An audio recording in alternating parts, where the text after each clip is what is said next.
Hello, আজকে আমরা আবার এসে গেছি জেনারেল নলেজের কিছু কোশ্চেন নিয়ে।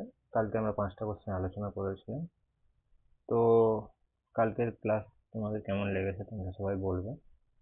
আজকে যে কোশ্চেনগুলো আজকে রয়েছে সেটা হচ্ছে, প্রথম হচ্ছে কি পুনা চুক্তি। পুনা চুক্তি কবে স্বাক্ষরিত হয়? এখানে আমরা দেখতে পাচ্ছি পুনা চুক্তি স্বাক্ষরিত হয় ঠিক 1932 সালে পুনা চুক্তি স্বাক্ষরিত হয়। কাদের মধ্যে পুনা চুক্তি স্বাক্ষরিত হয়? এখানে সঠিক অ্যান্সার কি হবে? তোমরা প্রথমে অ্যান্সার দেবে, কিছুক্ষণ টাইম ভিডিওকে পজ করে বা কিছুক্ষণের মধ্যে অ্যান্সার দিয়ে তারপরে এখানে অ্যান্সার হবে গান্ধীজি এবং আম্বেদকরের মধ্যে। ঠিক আছে, পুনা চুক্তি স্বাক্ষরিত হয়েছিল কবে? 24 সেপ্টেম্বর 1932। ঠিক আছে, আর এরপরেই কি করে, গান্ধীজি আর আম্বেদকরের মধ্যে স্বাক্ষরিত হওয়ার পর গান্ধীজি আইন অমান্য আন্দোলনকে প্রত্যাহার করে নিয়েছিল। হলো, তারপরে আমরা আসি সেকেন্ড কোশ্চেনে।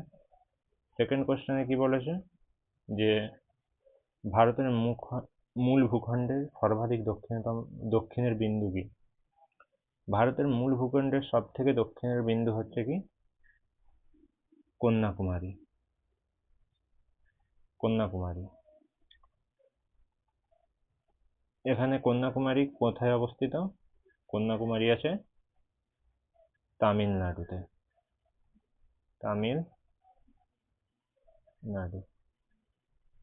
তামিলনাড়ু রাজ্যে আছে কন্যাকুমারী। ঠিক আছে, সর্বাধিক দক্ষিণের বিন্দু এটা হচ্ছে কন্যাকুমারী। প্রতিটা কোশ্চেন এর উত্তর করার আগে কিছুক্ষণ ভিডিওটাকে পজ করে নেবে, যখন আমি উত্তর দিচ্ছি তার আগে তোমরা উত্তর দিয়ে দেবে। ঠিক আছে, এর পরের কোশ্চেন কি হচ্ছে যে নিচের কোন দ্বীপগুলিকে 10 ডিগ্রি চ্যানেল দ্বারা একে অপরের সঙ্গে পৃথক করা হয়েছে? অপশন কি আছে? নিকোবর, সুমাত্রা, আন্দামান নিকোবর, মালদ্বীপ ও লাক্ষাদ্বীপ, সুমাত্রা ও জাভা। কি হবে তোমরা উত্তর করো, তারপর আমি। এখানে এই যে 10 ডিগ্রি চ্যানেল আছে, 10 ডিগ্রি চ্যানেল কাকে, কোন দুটো দ্বীপ? আন্দামান এবং নিকোবর দ্বীপপুঞ্জকে করে রেখেছে। আমরা যদি ভারতের ম্যাপ দেখি এরকম আছে, এরকম নিচের দিকে এরকম করে চলে গেছে, তারপরে এই দিকে আছে আন্দামান নিকোবর দ্বীপপুঞ্জ, আরো করে যেটা ভারতের মধ্যে পড়ে, সেখানে এই আন্দামান ও নিকোবর দ্বীপপুঞ্জকে পৃথক করেছে 10 ডিগ্রি চ্যানেল। ঠিক আছে, তারপরের কোশ্চেন, কোন দেশ এশিয়ান বিচ গেমস 2026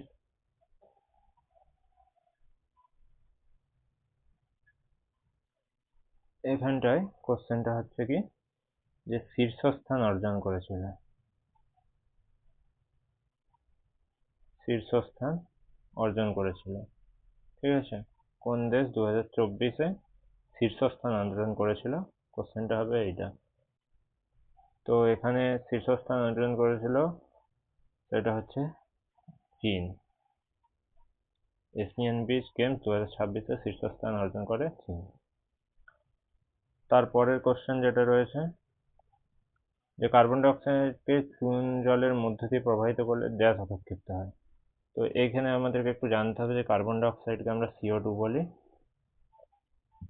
আর এই যে কার্বন ডাই অক্সাইড, এই যে চুন জল, একে আমরা পলিচুন বলি, যেটা হচ্ছে যার সংকেত হচ্ছে CaOH এর হোল 2, যার নাম কি ক্যালসিয়াম হাইড্রোক্সাইড। তো এই দুটো রিঅ্যাক্ট করলে এখানে কি ফর্মেশন হবে? এক হচ্ছে ক্যালসিয়াম কার্বনেটের একটা পদক্ষেপ পড়বে, তাহলে এখানে অ্যান্সার হবে কি ক্যালসিয়াম কার্বনেট। আর এই কলিচুন, যেটা চুন জল বা একে আর এক নাম হচ্ছে কলিচুন, এর সংকেত হচ্ছে ক্যালসিয়াম হাইড্রোক্সাইড। এই হচ্ছে ক্যালসিয়াম হাইড্রোক্সাইড। তো এই আজকের ভিডিও এই পর্যন্ত, আবার দেখা হচ্ছে কালকে। চ্যানেল সাবস্ক্রাইব লাইক করে দেবে। Thank you.